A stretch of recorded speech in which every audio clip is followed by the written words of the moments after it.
بابا جان کی زمینوں کا محافظ امیر چاچا تھا، وہ ان کا منشی بھی تھا۔ اس کی بیوی بچے اکثر ہمارے گھر آتے رہتے تھے۔ اس کا سب سے بڑا لڑکا عاطف میرا ہم عمر تھا۔ بچپن میں جب وہ ہماری حویلی آتا تو میں بہت خوش ہوتی کیونکہ وہ اور لڑکوں سے بہادر تھا۔ اس کو اس چھوٹی عمر میں تیرنا بھی آتا تھا۔ میرا ہاتھ پکڑ کر ندی پار کرا دیا کرتا تھا، آم کے درخت پر چڑھ جاتا اور کھٹی میٹھی کیریوں سے میرا دامن بھر دیتا۔ عاطف کے آتے ہی میں اس کے ساتھ چل پڑتی۔ ہم دن بھر کھیتوں میں گھومتے پھرتے، بیر چنتے اور درختوں کے جھنڈ میں چھپ کر گنے کھاتے۔ وہ مزے مزے کی کہاوتیں کہانیوں کے انداز میں سناتا۔ میرا ہم مزاج اور بچپن کا ساتھی تھا۔ اس کے ساتھ خبر ہی نہ ہوتی کہ کب صبح ہوئی اور کب شام ہو گئی۔ گھر آتے تو خوب مار پڑتی، پھر کافی دن وہ نہ آتا اور جب آتا تو ہم پچھلی مار بھول کر گھر سے کھسک جاتے۔ خیر یہ تو بچپن کی باتیں تھیں، ذرا عمر بڑھی تو خود بخود سوچ بوجھ آنے لگی۔ وہ بھی بڑا ہو گیا تھا مگر اس سے گھر کی خواتین کا پردہ نہیں تھا۔ میری ماں اس گھرانے کی خدمات کی وجہ سے عاطف کا خیال رکھتی تھیں۔ جب ہمیں میٹھی روٹی بنا کر دیتی تو اس کے لیے بھی بنا دیتی تھیں۔ ایک میرے سوا خاندان کے سبھی افراد کے ذہنوں میں یہ بات جاگزین تھی کہ عاطف ہمارے منشی کا لڑکا ہے۔ جب میں باشعور ہوئی تو ماں میرا اس سے بات کرنا معجوب خیال کرنے لگی۔ میں تو پہلے کی طرح سادگی سے ہنستی بولتی تھی اور وہ میں آپس میں باتیں کرتے دیکھ کر ماتھے پر بل ڈال لیتی تھی۔ کچھ دنوں بعد میری چھوٹی چچی جو میری ہونے والی ساس بھی تھیں، ہمارے گھر آ کر رہنے لگیں۔ عاطف ان کی موجودگی میں گھر کے اندر نہ آتا، شاید اماں نے منع کروا دیا تھا۔ مجھے بہت غصہ آتا، دل ہی دل میں کہتی اماں اللہ تم کو سمجھے جو عاطف کو روکو۔ مجھے نادان کو یہ بول کر اللہ کی بارگاہ تک پہنچے کہ جلد ہی میری ماں مجھے بھرے گھر میں اکیلا کر گئی۔ چھوٹی چچی کا اپنا گھر ہمارے گھر سے کوس بھر ہی پرے تھا۔ وہ چند دنوں کے لیے رہنے آئی تھی مگر اماں کے اس چاند سے سدھار جانے کے باعث مزید قیام کرنا پڑ گیا۔ اب میرا جی گھبراتا اور دل کسی سچے ہمگسار کو تلاش کرتا۔ ایسے میں عاطف کی بہت یاد آتی۔ وہ آ کر ڈیوڈی میں آ کر آواز لگاتا گنے لے لو یا فلاں چیز لے لو، ابا نے بھجوائی ہے۔ تب میں دروازے کی طرف دوڑی جاتی اور اسے اندر بلا لیتی۔ جب اماں زندہ تھیں وہ بھی اسے اندر بلا لیتی تھیں مگر جب سے چچی آئی تھی وہ میلی میں داخل ہونے سے جھجکتا تھا۔ دراصل دل میں نے ٹھان لی تھی کہ مجھے چچی کی سپو سے شادی نہیں کرنی ہے، لہٰذا ان کی زیادہ پرواہ بھی نہ کرتی تھی۔ آخرکار اصرار کر کے ایک روز میں نے عاطف کو گھر کے اندر بلا ہی لیا جب وہ ہرے چنوں کا بڑا سا گٹھڑ لے کر آیا تھا اور چچی کے سامنے عاطف کی خوب خاطر مدارت کی۔ وہ خاموشی سے دیکھتی رہی۔ اب وہ روز ہمارے گھر آنے لگا۔ اس کے آتے ہی میں سارا کام چھوڑ کر اس سے باتیں کرنے لگی۔ چچی کو تبھی اندازہ ہو گیا کہ ہم ایک دوسرے میں دلچسپی رکھتے ہیں مگر انہوں نے کوئی روک ٹوک نہیں کی بلکہ خاموش رہیں کیونکہ ہر صورت اپنے بیٹے کے لیے میرا رشتہ لینا چاہتی تھیں۔ جب میری شادی میں 6 ماہ کا عرصہ رہ گیا تو میں نے اس سے کہا کہ یورت تو ٹاس سے ماس نہیں ہوتی، اب کیا ہوگا؟ تمہارے والد کی ہمت نہیں ہوتی کہ وہ بابا جان سے میرا رشتہ مانگے، رشتہ مانگے بھی تو کیسے؟ میرا ابا تو تمہاری زمینوں کا رکھوالا ہے، ان کو بھلا وہ کیوں کر رشتہ دینے لگے؟ کچھ تو کرنا چاہیے، میری شادی کے دن نزدیک آ رہے ہیں۔ یہ بات سن کر وہ سوچ میں پڑ گیا۔ بابا جان نے ان دنوں ایک کم عمر لڑکی سے شادی کر لی تھی اور اسے شہر میں کوٹھی لے کر دی ہوئی تھی۔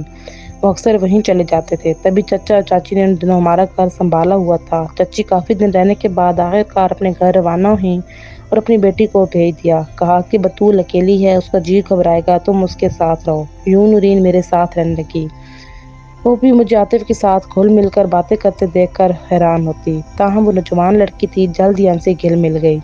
اب ہم تینوں باتیں کرتے اور ہنستے بولتے۔ عاطف کی باتیں نورین کو اچھی لگتیں، گرچہ وہ بہت احتیاط کرتا کہ نورین کو ہم پر شک نہ ہو جائے، لیکن میں پرواہ نہ کرتی بلکہ چاہتی تھی اسے پتہ چل جائے کہ میں عاطف کو پسند کرتی ہوں تاکہ اپنے بھائی کو منع کر دے۔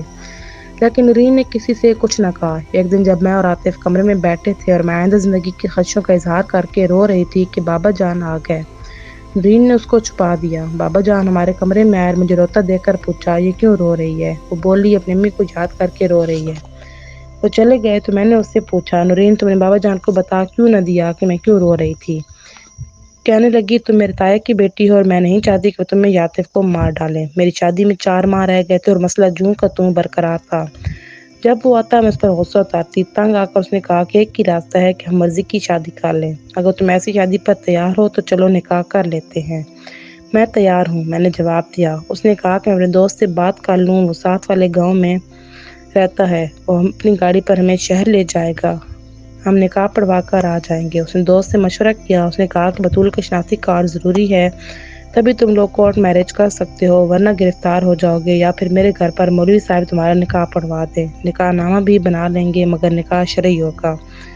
میری عمر تب 16 سال ہوگی۔ ان دنوں شناختی کارڈ بننے کا سلسلہ شروع ہو چکا تھا، لہٰذا میں نے شرعی نکاح پر رضامندی دے دی، یہ سوچے سمجھے بغیر کہ اس کے بعد کیا ہوگا۔ بہرحال میں نے نورین سے کہا کہ تم کسی کو مت بتانا، میں تھوڑی دیر کے لیے اپنی سہیلی کے گھر جا رہی ہوں۔ اس کے تو وہم و گمان میں بھی نہیں تھا کہ میں کیا کرنے جا رہی ہوں۔ ہمارے گاؤں سے دوسرے گاؤں کا راستہ 1 گھنٹے کا تھا۔ ہم صبح سویرے نکلے۔ میں نے کھیتوں میں جا کر ایک جگہ درختوں کے گھنے جھنڈ میں چھپ کر برقع اوڑھا اور سڑک پر آ گئی۔ وہاں گاڑی کھڑی تھی۔ عاطف کے دوست نے اپنے ایک اور دوست کے گھر میں نکاح کا انتظام کیا تھا۔ وہ شادی شدہ تھا۔ گھر میں اس کی بیوی کے 2-3 رشتہ دار عورتیں بھی موجود تھیں۔ اس کے بھائی گواہ بنائے گئے اور نکاح ہو گیا، جیسے گڈی گڈیا کا کھیل ہو۔ واقعی یہ گڈی گڈیا کا کھیل تھا۔ نکاح خواہ اس شخص کا قریبی رشتہ دار تھا جو 16 سال کی لڑکی کے نکاح کو جائز سمجھتا تھا۔ میزبان نے کہا تھا کہ یہ میری چچا زاد یتیم لڑکی ہے، میں اس کا ولی ہوں۔ نکاح کے فوراً بعد عاطف کے دوست نے میری گاڑی میں بٹھا کر سڑک کنارے میرے والد کے کھیتوں کے پاس پہنچا دیا اور میں پیدل گھر آ گئی۔ پگڈنڈی پر چلتے ہوئے مزاراؤں کی عورتیں ملیں۔ بولیں، بیٹی تم اکیلی اس وقت کہاں گئی تھی؟ میں نے کہا، کہیں نہیں، کل سے میری پالتو بلی گم ہے، اسے دیکھنے نکلی تھی۔ میں ناپختہ ذہن تھی۔ نکاح کا کاغذ مل گیا تو سمجھ لیا کہ اب میں عاطف کی بیوی ہوں، اب جینا مرنا اسی کے ساتھ ہے۔ کوئی شادی پر مجبور کرے گا تو بتا دوں گی کہ شادی ہو چکی ہے۔ نکاح نامہ عاطف کے پاس تھا، وہ آئے گا تو لے کر اپنے پاس رکھ لوں گی، پھر جو ہوگا دیکھا جائے گا۔ یہی ہوگا کہ بابا جان مجھے قتل کر دیں گے تو کر دیں، مجھے اب موت کی کوئی پرواہ نہ تھی۔ جب میری شادی میں تھوڑے دن رہ گئے تو میرے رشتے کے بھائی، ان کی بیویاں اور بھی رشتہ دار آ گئے۔ گھر میں گہما گہمی ہو گئی۔ اب میں تمام وقت یہی سوچتی کہ آگے کیا کرنا ہے۔ میں نے عاطف سے کہا، تم رات کو آنا، جب سب سو جائیں گے تو ہم چھت پر چلے جائیں گے اور پھر طے کریں گے کہ آگے کیا کرنا ہے۔ رات جب وہ آیا تو 1:30 بجے کا وقت تھا، سردیاں تھیں، سب کمرے میں سوئے ہوئے تھے۔ مجھے علم نہ تھا کہ چچی جاگ رہی ہیں یا کھٹکے پر ان کی آنکھ کھلی ہوگی۔ میں نے رات کے 12 بجے چپکے سے گھر کا اوپری دروازہ کھول دیا جو میرے کمرے سے قریب تھا، ساتھ ہی چچی کا کمرہ تھا۔ چھت پر سردی تھی، میں جرأت کر کے اسے اپنے کمرے میں لے آئی۔ ہم بیٹھے باتیں کر رہے تھے کہ دبے قدموں چچی آ گئیں۔ اس وقت عاطف جانے کو اٹھ کھڑا ہوا، تبھی انہوں نے غصے سے کہا، عاطف اس وقت کہاں جا رہے ہو؟ یہیں سو جاؤ، صبح چلے جانا۔ میں نے ان کے طعنے کی کوئی پرواہ نہ کی۔ جب وہ صبح کہنے لگیں کہ جوان لڑکی کو یوں رات کے وقت کسی غیر شخص سے نہ ملنا چاہیے، میں تمہاری ماں کی طرح ہوں، تبھی لفظ یہ ہیں، ماں خاموش ہو گئی۔ دل میں یہی اندیشہ تھا کہ عاطف جو بات طے کر گیا ہے وہ ہو پاتی ہے یا نہیں۔ اس کو میں نے راضی کیا کہ اپنے باپ کو نکاح سے باخبر کر دے، تاکہ وہ میرے والد کو آگاہ کر دیں کہ بچوں نے یہ قدم از خود اٹھا لیا ہے اور اب نکاح پر نکاح کس طرح جائز نہیں ہے۔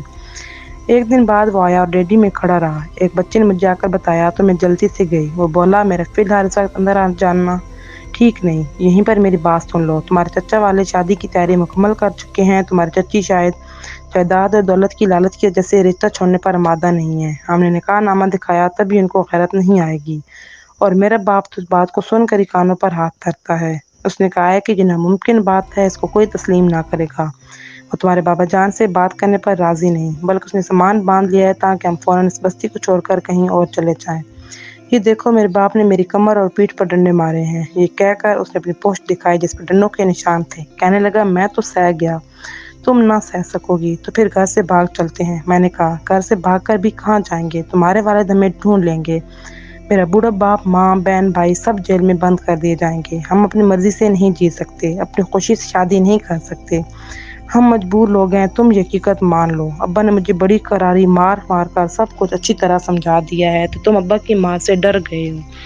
نہیں، میں تمہارے انجام سے ڈرتا ہوں۔ تمہاری زندگی مجھے عزیز ہے، میں تمہاری خیر چاہتا ہوں۔ ایسی مجبور زندگی جی کر کیا کروں گی؟ مجھے دو نکاح نامہ میں خود اپنے بابا جان سے بات کروں گی، وہ مجھ سے بہت محبت کرتے ہیں، میں ان کو منا لوں گی۔ تمہارا خیال غلط ہے۔ میرے ابا نے کہا کہ بطول سے کہو کہ اپنے باپ کی عزت سے نہ کھیلے۔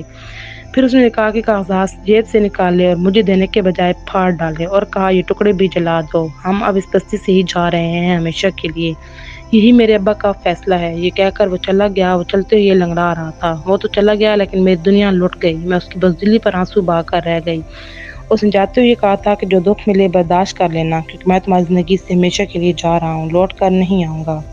ہم ان کے نوکر ہیں، ان کے غضب کا مقابلہ نہیں کر سکتے۔ اس کے بعد میں نے اپنے خوابوں کا گلا گھونٹ لیا، اور کیا کر سکتی تھی؟ میری شادی چچا زاد سے ہو گئی۔ ساس شاید مجھ پر بہت ظلم ڈھاتی، مگر میں ایک بڑی جائیداد کی اکلوتی وارث تھی، اس وجہ سے اس نے اپنی زبان سے سی لی، بلکہ مجھ سے پیار سے پیش آتی تھیں، سمجھاتی تھیں کہ بیٹی، شادی گڈی گڈی کا کھیل نہیں ہے۔ جس مرتبے والے گھرانے سے لڑکی ہو اس کا جیون ساتھی بھی اس کے ہم عمر کا ہم پلہ ہونا چاہیے۔ چچی کا شروع میں سمجھانا مجھے زہر لگتا تھا، لیکن رفتہ رفتہ جب جدائی کے درد سے گزری پختگی آنے لگی اور میں نے سمجھنا شروع کر دیا۔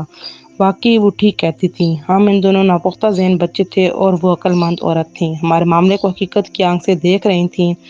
ان کی خاموشی نے میں بھیانک سانحہ سے بچا لیا۔ عاطف بہادر نہ تھا، اگر وہ بہادر ہوتا تو میں اس کے ساتھ موت بھی قبول کر لیتی، مگر میں نے سمجھوتا کیا۔ جو دکھ ملا برداشت کیا، شاید زندگی اسی کا نام ہے۔